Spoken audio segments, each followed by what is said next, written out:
Sarr mën nga waajal.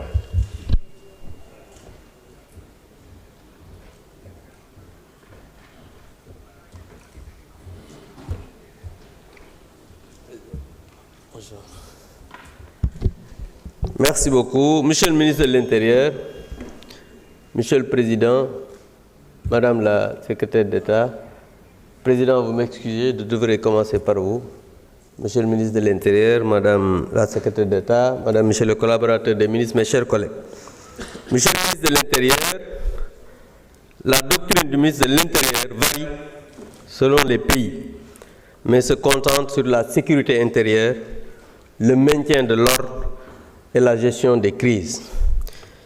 La doctrine de l'avocat aussi varie selon des principes déontologiques qui guident sa profession: dignité, indépendance, conscience, probité et loyauté.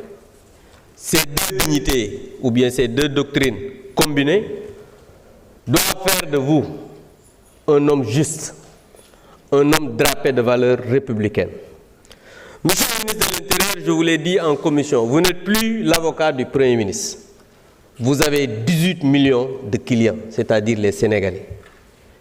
Il ne faudrait pas aujourd'hui que notre police soit transformée en police politique.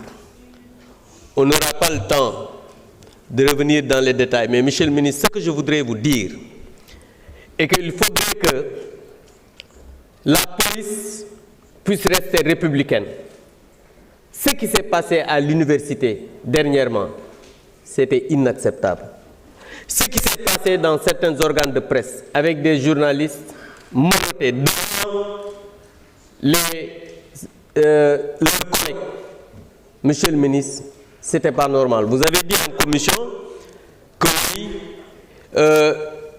c'est vrai, la loi pénale ne permet pas de peut-être arrêter un journaliste qui enfreint par exemple certaines choses par rapport à quelqu'un qui est ailleurs, comme vous l'avez dit, Madiambal, vous avez expliqué cela, on n'a pas eu le temps de revenir là-dessus, mais je pense que la police doit aujourd'hui travailler à respecter les lois et règlements de ce pays, et cela, ça ne peut se faire que si vous, en tant que ministre de l'Intérieur, vous êtes quand même dans ces valeurs républicaines. Je voudrais vous poser une seule question. J'ai entendu que le commissaire de l'aéroport est toujours en poste, alors que vous aviez annoncé son limogeage. Est-ce qu'il est toujours en poste?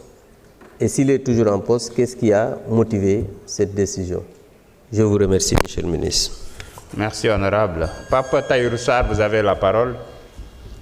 Doyen Alla Kane se prépare.